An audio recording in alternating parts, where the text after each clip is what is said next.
Today I'm interviewing Robert Jensen. So I discovered Robert through my own journey has been observation, and now I'm reading into the patriarchy and so on and so forth. And so I found his book, The End of Patriarchy, and was reading through, and I was just like, this guy, I love him, he needs to come on a podcast. Emailed him, and he got back straight away and said yes, to my amazement. Unfortunately, when planning the podcast, I didn't think about dates too fully, and yesterday was Brighton Pride, and I am incredibly hungover. Yoga teachers do get hangovers too. So I did the best that I could with the brain that I've got today. So see what you think. He's got lots of amazing things to say, and to me they are highly important right now and forever. Well, hello Robert, welcome and thank you ever so much for your time. Do we call you Robert or Bob? Because you're signing your emails, Bob. Yeah, I write under the name Robert Jensen, but most people call me Bob. Okay. And then, so what books have you written? There's quite a few, aren't there? Yeah, I've been lucky that in the 26 years I was a university professor, I was able to range widely over a number of subjects. I wrote about race and racism in the U.S. I wrote about media and media coverage of issues I cared about. I wrote about U.S. imperial wars. I wrote about religion. I wrote about capitalism, and I wrote about gender and a critique of men's sexual exploitation of women. So basically, I cover it all. And these days, I'm focused mostly on the ecological crises and the need to think more deeply about environmental issues. Excellent. Yeah, so it might seem a bit strange to yourself and maybe listeners to have you on a yoga podcast. But what I'll do is I'll quote to you, it's towards the end, in fact, it might have been the last page on your book, and I think it goes to show why you were, I asked you onto the podcast. For me, a big part of yoga is getting to the truths in ourselves and also what we see in the world around us and so on and so forth. And towards the end of the book, you say, our task for all of us, men and women, in whatever endeavours we have chosen, is to tell as much of the truth as we can bear, and then a little bit more, and then all the rest of the truth, whether we can bear it or not. And I thought that was incredible. It really matched up with yoga philosophy, really.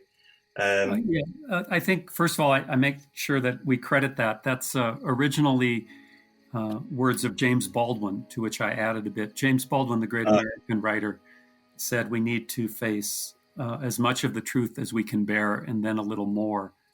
And I added that final part on it, and then all the rest of the truth, whether we can bear it or not, to signal that if we're really conscious about the state of the larger living world as well as human societies, we realize it's impossible to bear all of the truth, especially about the multiple cascading ecological crises. And so for me, the connection to yoga, even though I'm not a yoga practitioner, is that any spiritual or physical or emotional practice that helps us deal with reality, that centers us in our body, that tries to wipe away the illusions of modern culture, all of those practices are necessary if we're going to face those truths. Yeah, so you start off the book that I've read about the patriarchy. You mentioned about it was coming from your body effectively, wasn't it?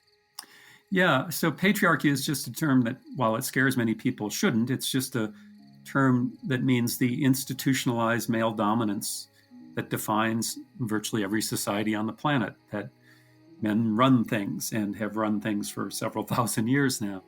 So patriarchy, of course, has an extremely detrimental effect on the lives of girls and women.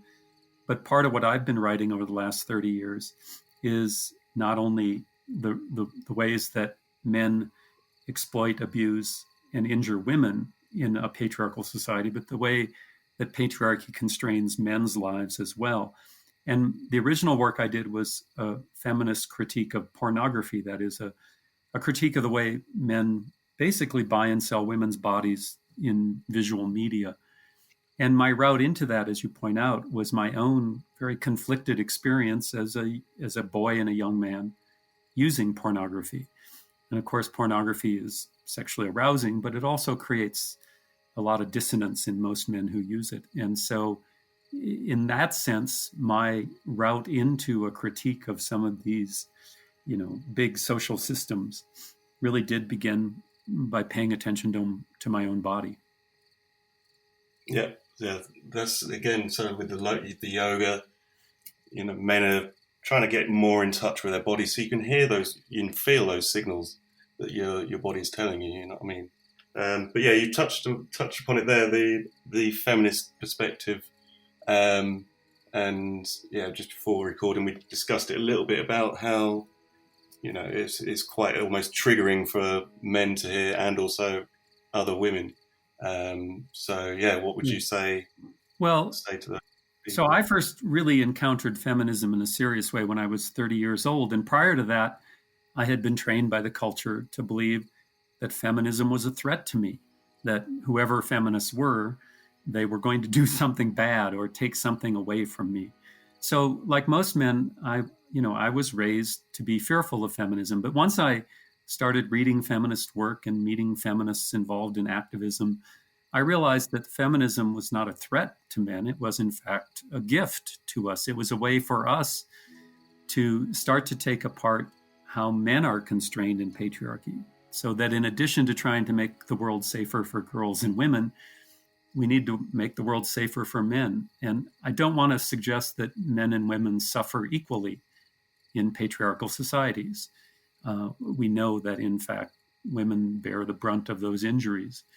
But if we're going to tell the truth about the world we live in, we also have to tell the truth about the ways that we are hurt, injured. And I don't know a single man who hasn't experienced a fair amount of trauma as a result of patriarchy, whether it's, abuse at the hands of other boys or older men, whether it's the constraints we place on ourselves in patriarchy emotionally in all sorts of ways. All of these are real. And so it took me a long time to stop being afraid of feminism. But once I was able to engage, I realized this is a route not only to a more just society, but to a deeper and richer life for myself.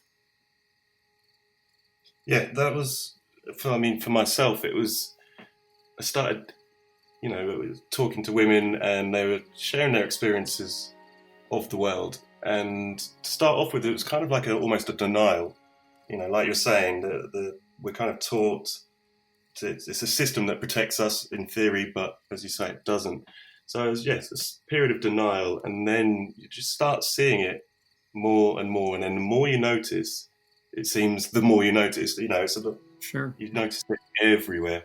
But you touched on it there as well about the trauma that men receive from the patriarchy, and whether there's theories as well about how that's kind of keeping the system going as well. Yeah. So let's take the ways that human beings are traumatized in patriarchy. You can't talk about this, of course, without talking about sexual violence. So we know that virtually 100% of the victims, or the perpetrators of sexual violence are men, and the resounding majority of women are the victims. And in a patriarchal society, we can see quite clearly that the injuries visited upon women and girls are extraordinary, and that men are primarily responsible for them. That's an important fact to always remember. It's also important to recognize that the way men are socialized to express that dominance through violence also does affect men, and often in incredibly profound ways. For a long time, it was very difficult for boys and men to talk about being victims of sexual violence themselves. And when it comes to routine violence, fights in the schoolyard and that sort of thing, men were trained to think of this as normal, that the use of violence to express dominance with other men was not a problem. It was just the way the world was. And for me, it was through a feminist critique of male dominance that I started to unpack all of that, to understand the incredible threat women and girls live under, but also then to understand my own experience and the trauma I had experienced as a a boy and a young man at the hands of other men. Yeah, no, that's it. It's kind of a bit of a hot topic in yoga at the moment. Is that whole the rape culture? So at the moment, there's a lot of scandals about the gurus in the East, and there's to you, does the patriarchy also link to the white supremacy? Because I'm noticing that all the conversation seems to be focused on what's been going on in the East, rather than what's going on over here, over in the West. So it's kind of like all of this is happening under our noses, but we're busy looking over at the East and seeing what's happening there. So I don't know what your thoughts are on that sort of thing. Well, whether it's East or West, it really doesn't matter. It matters whether we're talking about a patriarchal society, patriarchal traditions. So let's just talk about the West, the United States and Europe, for instance. It's only within the last few decades that the incredible levels of abuse within Western religious institutions has come to the fore. As you said, it was always there. It was under our noses. People were ignoring it or sweeping it under the rug or whatever. But once there was a tipping point where the victims of this kind of violence at the hands of priests and ministers and other religious leaders, once there was a tipping point, we could talk about that. Now, the fact that those spiritual leaders claimed a deeper wisdom or a deeper connection to the divine or whatever it might be, didn't insulate them from the abusive practices that are routine in patriarchy. So that's true in the Catholic Church, it's true in the Protestant denominations, and it would be really quite shocking if it weren't true in Eastern traditions as well. Again, the question isn't culture, the question, in terms of Hindu versus Christian versus, Muslim, it's a question of patriarchy, and all of those systems are patriarchal. And I think that's in a sort of strange sense, the commonality that we should be focused on. Whether you're in India or you're in Saudi Arabia or you're in the United States, countries with very different religious majorities, you're talking about patriarchal societies. Now, those three societies are not all the same. They have different cultural practices. But again, they're all patriarchal. And in patriarchal societies, women and girls are at constant risk of men expressing their domination through sexual abuse. Those are just very disturbing realities, I understand, but realities they are.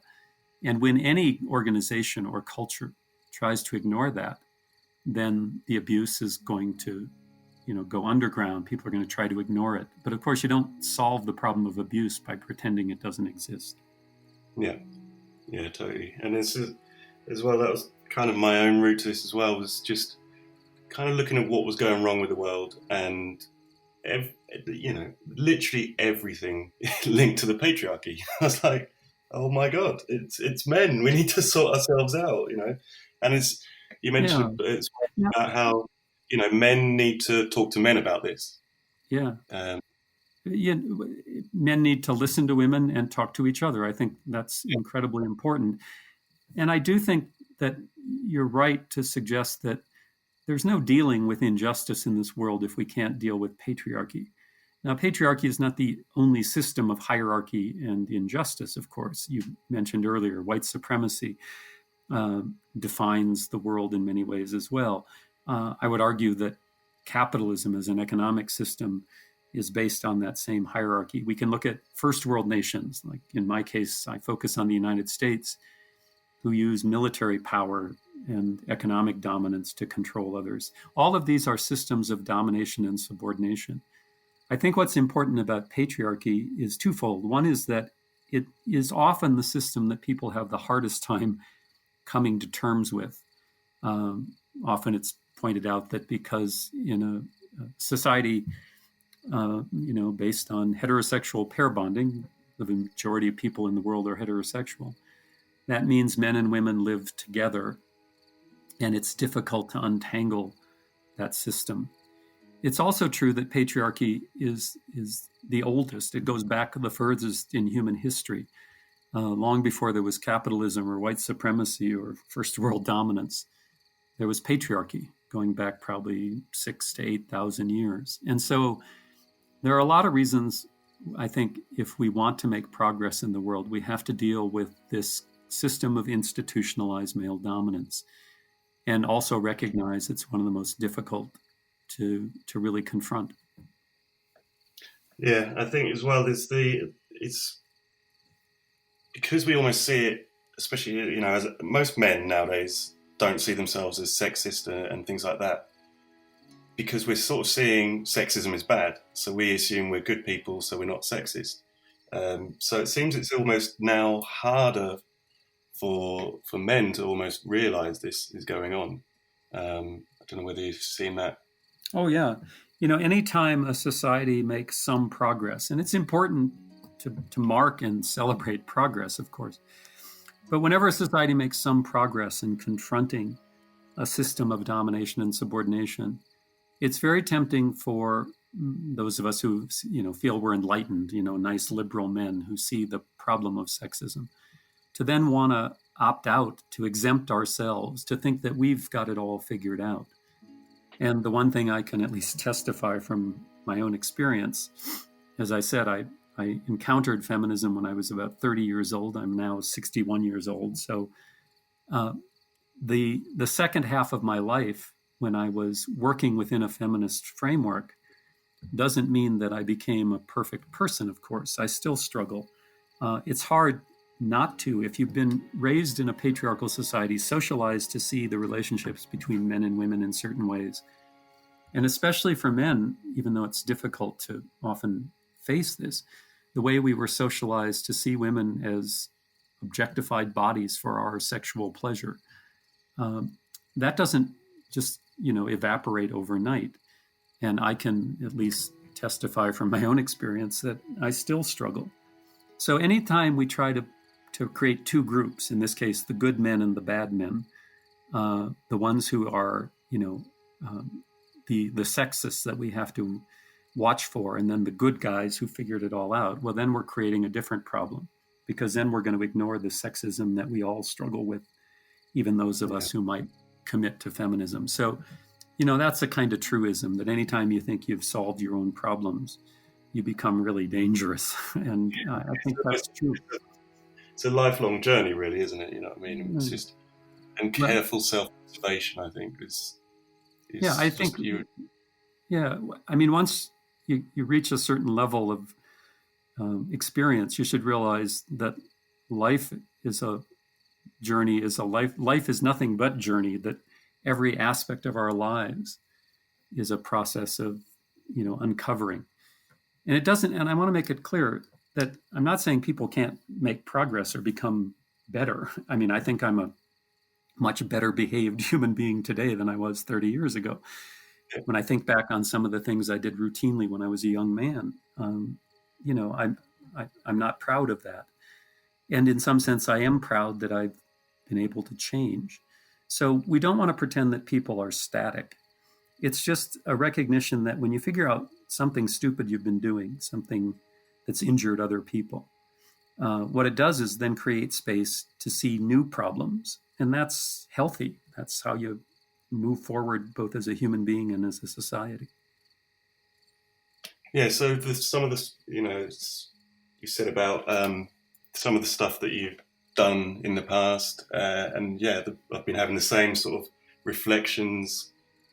So particularly around consent and sex, you gave us a really good hypothetical situation that you gave, and I can't remember how it went. Hopefully you remember how it went, but it ended with the lady giving the man oral sex as a way to kind of get out of having full sex with him. And I was just like, how many times in my own life has it always been truly consensual? I don't know. Probably not. Can you remember what the hypothetical? Well, it's a hypothetical, but it's really based on the testimony of many, many women, which is if women are in a traditional dating situation, and usually I hear about this in the context of college-age women, since I was a college teacher. But you go on a date as a young woman, You're in a situation with a man who is made it clear that he would like to engage in sex. And you may not know that there's a guarantee that if you reject that sexual advance, you will be able to leave safely. And women negotiate this all the time. What will they agree to do to protect themselves? I've read accounts of this. I've seen research on it, and I've talked to women, especially younger women, who have lived it. So it's hypothetical in the way I used it in the book, but it's a very real experience. And of course, for those of us who are men and have engaged in relationships with women, that immediately puts the question, as you just did, on the table for ourselves. And when I think back on my own life, I am reasonably confident that I can say I never engaged in any activity that met the definition of rape. I have no problem stating that. But that's the easy one sometimes. The harder one is, did I ever create situations where women felt that for whatever reason they needed to be sexual with me? And that's a much more troubling kind of self-examination. And I think we should all go through it, not so that we can just feel bad about ourselves, but so that we can learn and move forward. Yeah. And then it's the part of the unpacking as well is learning, the sexual desires. Because I was going to ask you about whether, the men think of sex every 3 seconds and so on and so forth. But I've just been reading some of the work of Cordelia Fine. Have you read? Yeah, she's a wonderful scholar. Yeah. Yeah. And it was just like, oh, our brains are basically the same. So it's the socialization that kind of makes us think that we can function like this in society and be, dominant in sexual relations or what have you, isn't it? Yeah. Well, we all know that men think mostly about sex and women think mostly about shopping. Yeah. Okay, that was a joke, obviously, but that's the culture. Yes. Well, there are no doubt differences there are lots of differences between male and female humans. But in those two cases, we're not talking about different brains. We're talking about cultural pressures. We're talking about the effects of advertising. So I grew up in the United States in the post-World War II era, a culture that was flooded with sexualized images, most of them constructed for me, the male viewer. Right. So if we say, do men think about sex all the time? In some sense, we should say, well, yes, because the culture is constantly priming us to think about that. When we think about shopping, and women shopping, well, the same advertising and marketing industries are constantly telling women that if you don't meet a certain beauty expectation, you're a failed woman. And so, of course, there's pressures on women to think about shopping. I mean, all these things are true enough, but as Cordelia Fine, who's a really superb psychologist who's written about this, male and female brains are much more similar than they are different. And that's not to reject, the obvious fact that, we're a sexually dimorphic species. Male and females are different in all sorts of ways, reproductive systems, hormones, etc. But we overestimate what that means, I think. So the question is, not how to obsess about the difference between male and female brains, but how to try and create a culture that doesn't socialize people into the worst behaviors. Yeah, and then unstripping the socialization that's happened to us as well, isn't it, really? Like, to find out what is actually our true brain, almost. Yeah. But do you think with the sex side of things, do you think it's to do with intimacy, and men see intimacy as sex, and because men aren't being intimate with one another, we're losing that intimacy, and so we're trying to find it all the time through sex? I think there's probably something to that for a whole lot of men. Human beings have all sorts of needs. We have needs for food and shelter and things like that we are all aware of. But I think we also have a deep need for intimacy and social connection. That's hardly a revolutionary statement. The question is, different cultures provide different avenues for experiencing that intimacy. And in a patriarchal society, which so often socializes men to shut down big chunks of their emotional life, then that struggle for intimacy, for a sense of connection, will find other paths. And one of them is, of course, sex. And so I think, again, we can focus on the differences between male and female humans, or we can focus on what is common, and those emotional needs are common. And I think one of the things that is important to talk about, even though it can be uncomfortable for men who have tried to go through a process of self-examination on this, is to talk not only about how hard it is to deal with our socialization, but to deal with the rewards. So, I can speak personally to however difficult the struggle has been in my life to confront feminist, truths about male socialization. My life is a lot better now than it was 30 years ago. I feel much more connected to my friends and loved ones in a way I wasn't capable of in an earlier period. And a lot of that is because I pushed through a lot of discomfort in confronting myself. Now that sounds kind of, high and mighty, arrogant. But if we can't talk honestly about the rewards for challenging ourselves, it's hard for anybody to imagine why they would want to. So that's the kind of conversation that in a decent society with some sort of honesty we should be able to have. But of course, it's extremely difficult. Yeah. So in your own journey, have you done much like therapy and healing and all of that?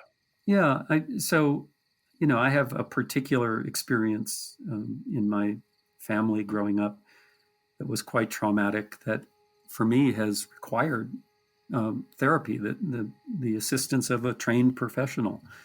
At the same time, I think my own journey has been much aided by feminism, not through professional therapists, but through an intellectual and political engagement, trying to understand the way the world works.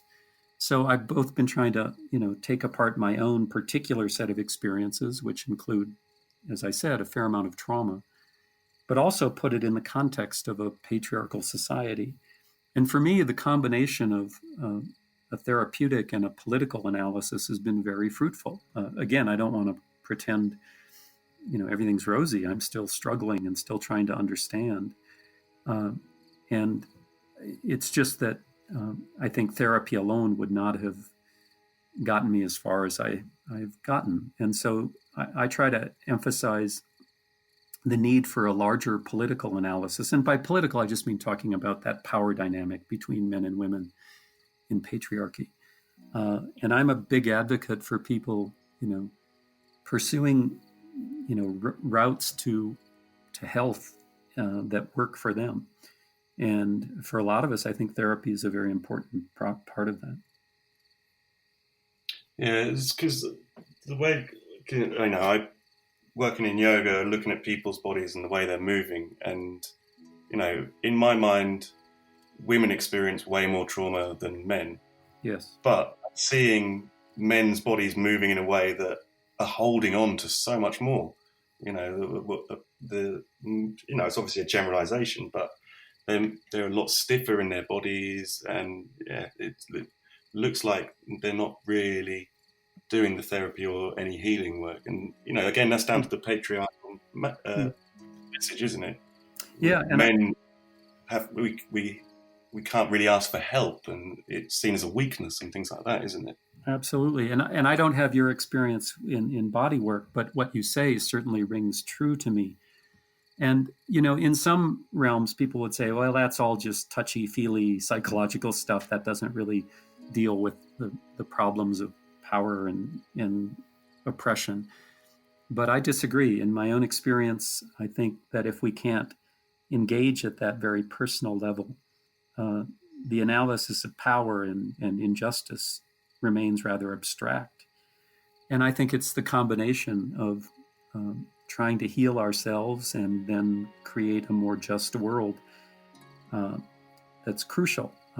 I think anybody who does only one of those, I think anyone who says, well, I'm just going to worry about myself and getting, right with myself and doesn't care about the larger world is missing something. And I think anybody who says, well, I don't have time for myself, I have to just, deal with the larger world, is also missing out on a crucial component of what it takes to make the world a better place.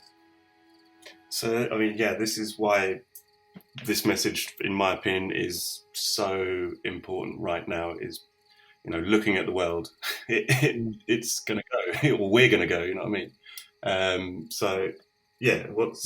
Why to you is it is such an important thing, not just for yourself, for the world?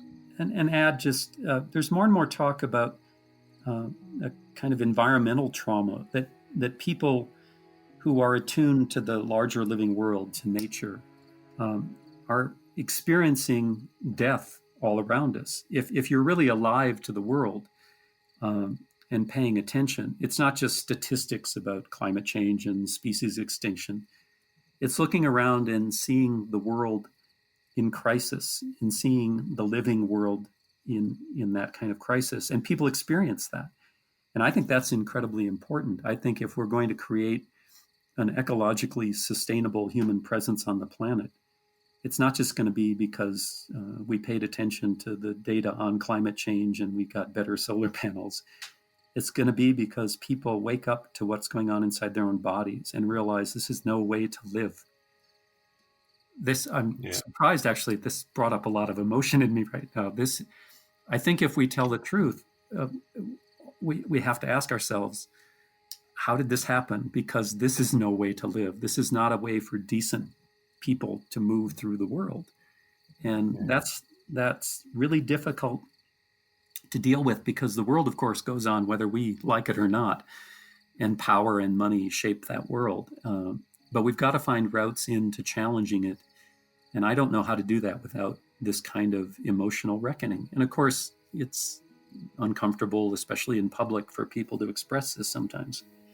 But I think it's really important. Yeah, that's a really interesting one on the environmental trauma as well, because a lot of people feel, but they won't know what it is as well. Yeah. You can be in tune with your body, but sometimes you're feeling something and you're like, my body's telling me something, I don't know what it is. Yeah. So that knowing that that it's probably related to that is going to be quite an eye opener for quite a lot of people, I think. Yeah. And people are tuned differently. So I'm married, and my wife is particularly attuned to what's happening in the natural world. I'm a little more disconnected, and so one of the things I do is try to pay attention to her and to see that she's more aware of and more finely tuned to some of this. And instead of being afraid of her reactions when she feels that kind of grief, to me, I try to enter into it with her, even though I don't have the same experience, because I don't have the same background and the same history. She's in her body in a different way than I am, and in some ways much more grounded in her body. And so that's something I should walk toward, not to be afraid of. But I think kind of a theme running through this conversation is fear. It's easy to be overcome by the fear that we're trained to have over these feelings, the fear of power, the fear of violence, all of this. But of course, we don't deal with our fears by ignoring them. And so, especially for men who often have so much trouble talking about being afraid, I think what you're talking about is very, very important. Yeah, and it's almost as if there's all the ways of just abusing our bodies almost as a way to stop feeling. All the alcohol and drugs, even to the degree the way that people work out is the no pain, no gain mentality. Yeah. That's the only way, the only level they can feel is almost no pain or all the pain. There's no grey in the middle for a lot. Yeah. I think you're right. There are so many ways in modern culture to numb ourselves. And obviously drugs and alcohol are the most obvious and easiest routes into that. But a lot of activity, as you point out, becomes obsessive. It becomes a way to chart our our accomplishment rather than to just be in the world. And you certainly see that with a lot of recreation. I'm not to pick on any one particular kind of activity, but when I see people bicycling out in the countryside, and they have a great bike and all the gear, and their heads are down and they're pushing themselves on a bike, and well, of course, what they're not doing is seeing the beauty around them. And so, I think we should all be asking, why do we do what we do, and is it helping us connect to other people in the larger living world, or is it keeping us from that? And I think the things that keep us from each other and from the natural world are inherently dangerous. Yeah. So I would like to talk to you about your own experience with this. So in a lot of Eastern culture, they're talking about the balance between masculine and feminine within us all. So we all have a natural balance of masculinity and femininity. So yin and yang, or Shakti and Shiva in yoga. So I spent a lot of my younger years wanting to be more in balance. So I was really trying to almost embrace my feminine and try and emphasize that. But what I've later discovered almost is stripping back all the toxic masculinity. I didn't actually have to do anything about the feminine side. It's always been there. It's just been sort of just shut away. Yeah. Does that make sort of sense to you there? Yeah, although I have had sort of taken a different route. I would question labeling these things as masculine and feminine in the first place. So let's take some kind of traditional ways people will talk about the feminine as being more caring or more nurturing, and the masculine being more aggressive and controlling. Well, I actually don't think that has anything to do with male and female humans. I don't think that's the way to think of it. I think those are the cultural constructions that we've been told. So let's just talk about nurturing. Is it really true that female human beings are somehow more deeply nurturing than male human beings? Well, for me to be a nurturing and caring person doesn't require me to access the feminine. It just requires me to strip away some of what patriarchy taught me. Now, again, I don't want to be glib about this because, of course, male and female humans have different bodies and different hormones. Women give birth and men don't, and that's a profound reality. So I'm not saying that there may not be some differences, psychologically, between men and women, but I think we tend to overemphasize them. So instead of trying to balance femininity and masculinity, what I try and do is simply ask a question: how do we become decent human beings, independent of male and female? What kind of virtues and habits make for a decent society? And what kind of habits tend to undermine that? And of course, a lot of what undermines a decent society is attached to being male in a patriarchal society, especially the quest for domination and the willingness to use violence to achieve that. So that's been attached to men in a patriarchal society, but it doesn't, to me, feel like it's essentially male. Again, we don't know much about a lot of these things. Sometimes we dramatically overestimate what research tells us. And so I always come back to a simple question. What does it take to create a stable, decent human society? And when I ask and answer those questions, masculinity and femininity aren't really that important in trying to sort that out. Yeah, no, that does sound. I think part of it is almost that because gender is taught from day one. Even when we're in the womb, we're hearing gender, aren't we? Almost. So to understand almost the Eastern concepts of things like yin yang, we have to almost apply, or it feels that we have to apply our masculine and feminine notions. Yeah. When in the East, they're not really talking about the masculine and feminine. It's the other words used, and the idea is just be the best human that you can, as you say, and then hope the world becomes please. Yeah, and let me emphasize, I was born in the United States into what is essentially a kind of Christian culture, a product of European history, this, the Enlightenment, the scientific revolution. I'm not endorsing all aspects of those things, but it's the world into which I was born. So I'm well aware that the way I work through a set of questions might be very different than the way people in other cultures do. And I spend less time trying to figure out whether other cultures are right or wrong, and trying to figure out how, in the reality of the world I live in, can I get to that more stable, decent society. And other cultures will have other ways of doing it that might be very effective. They're just not my way. And I think, to me, that's been a very important thing, to not try to think I've found the truth and impose it, but to be willing to talk about what I think is the truth, and then offer one way. And like most things in the world, there are multiple ways to the same goal, but to offer one way that for people who live in the same world I do might be productive.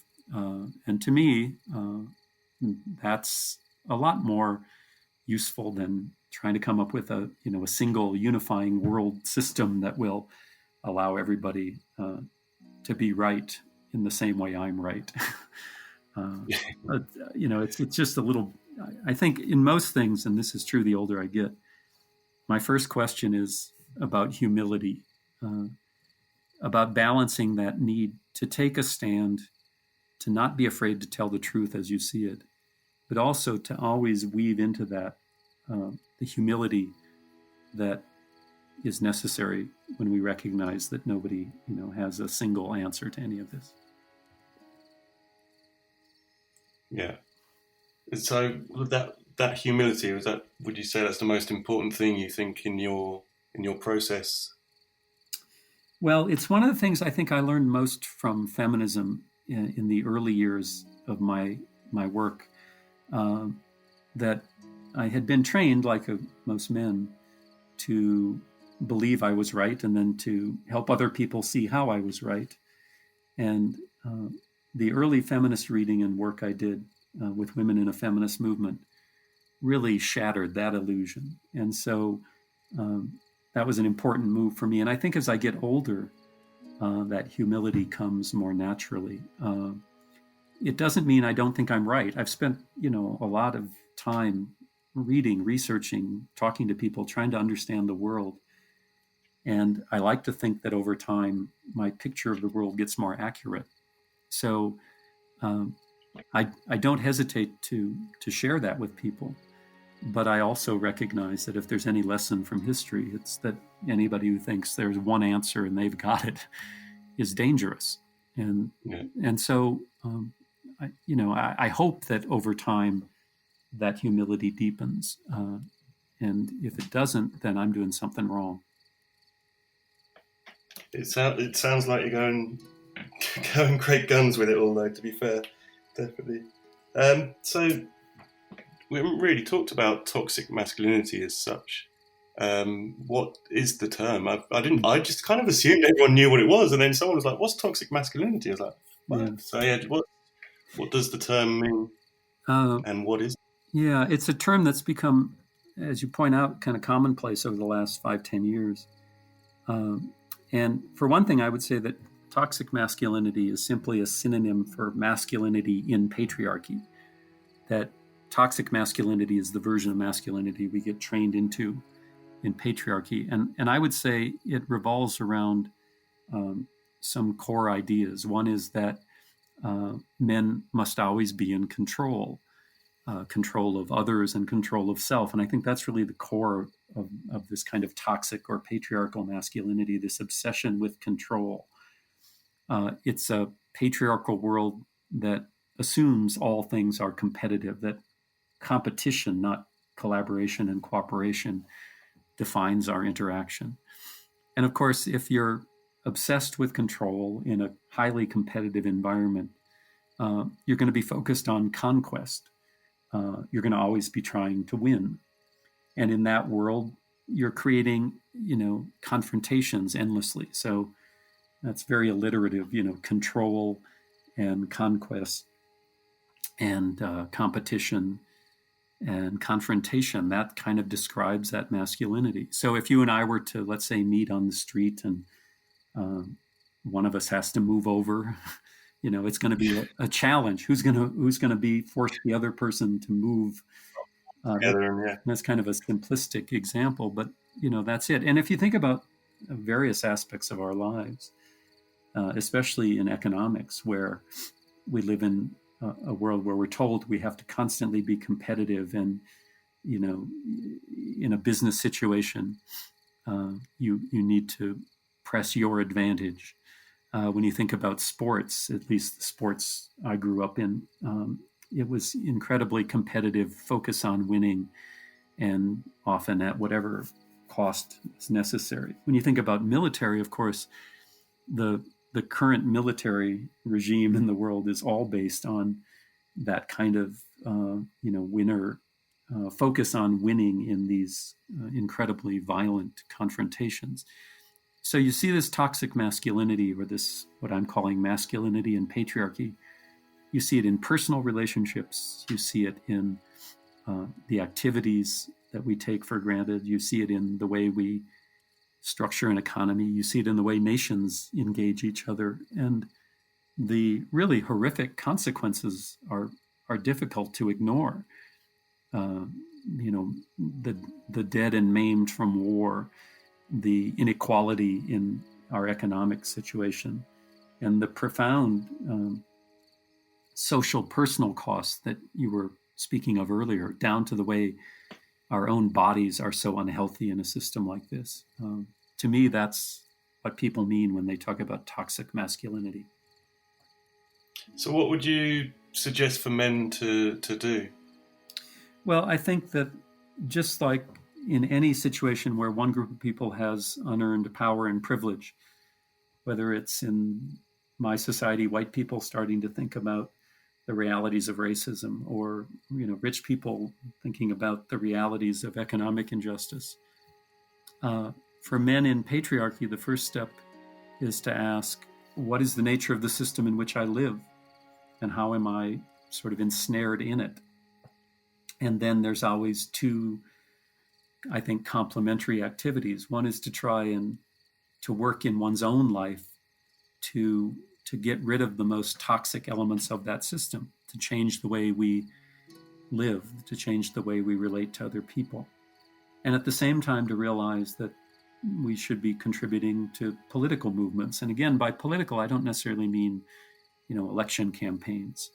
I mean, trying to change the society at that structural level. So for me, that has meant, a lot of self-criticism, self-examination, conversations with people to try and change the way I live, literally to change the way I see the world. And it's meant being involved in various feminist campaigns. For me, a lot of that has been the feminist critique of pornography, challenging the way men routinely buy and sell women's bodies in mediated form through pornography, challenging men's use of women in prostitution. These are what I call the sexual exploitation industries, the way men are routinely socialized to believe they have a right to objectified female bodies. And there's a movement, there's women working to change that. And as a man, I've been able to be part of that. And then it's also to see the connections not only to patriarchy and the way we see ourselves as men and women, but to think about this problem of domination and subordination in all realms of life. We've touched on some of these: racism and economic injustice and militarism, and perhaps most profoundly, the way the human species dominates the rest of the larger living world. And everybody's different. Everyone has different, skills and different commitments. And so we should go to those places where we feel most passionate about trying to make change, all the while that we're trying to hold ourselves accountable, forming relationships with people who will challenge us when necessary.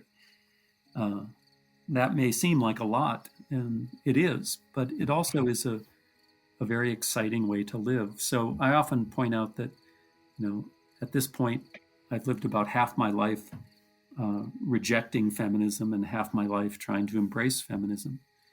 And I would say that however difficult my life in that embrace of feminism has been, and at times it has been very difficult, it's a much more rewarding life. It's a deeper and more meaningful way of being in the world. My relationships with other people have deepened. And so I would say to men that whatever fear one might have of feminism, and I remember quite clearly that fear, like most things in life, it's worth challenging ourselves and breaking through that fear to try to live a different way. Yeah, you said, I think it was something you said in the book, wasn't it? Follow your fear. Yeah. We're trained, of course, to run away from fear, but it's those things we fear that usually will be the most productive if we can face them. And that's certainly been my own experience. Yeah. And then also, I think, like, observing the natural defense mechanisms as well to it. And just noticing when you get defensive. And again, that's defense is based around fear, isn't it? Yeah. The other thing I would add is that nobody can do this alone. Take the question of pornography. A lot of men feel very uncomfortable about their own pornography use, but feel caught in an almost addictive-like cycle of using it. And when men ask me, how do I change my life this way? I say, well, there are lots of different ways. The only thing I know for sure is if you try to do it by yourself, you will fail. And this is what's so important for men who are trained to be emotionally shut down, is we have to learn to reach out, to ask for help. When people come together to try and deal with these problems, it's possible to make progress. When you decide to try and do it yourself, I think it only ends in failure. So just learning to talk, to be honest about one's own experience.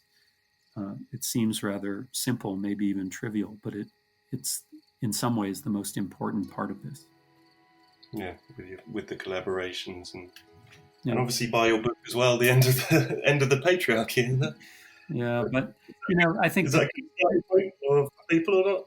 Yeah, this conversation itself is just an example of what's possible. So I've been talking about these things for 30 years, but you asked questions and made some comments yourself that struck a chord with me, that brought up a new kind of emotion that made me think and feel in a different way, for which I'm very grateful. And this is what is possible when we open up to that. Yeah, and that's a beautiful way to end it all, really.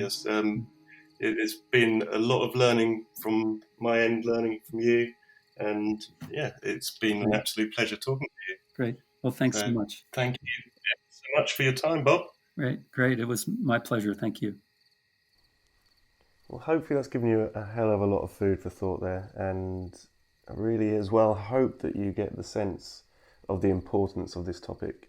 I mean, I think we all need to really wake up to the fact that if things don't change, then the world, or rather our place on the world, is going to be gone and we will be extinct as a species. So for me, this is such a critical issue. And if you agree, then please share and leave a review and all that podcast jazz. Thank you ever so much for listening.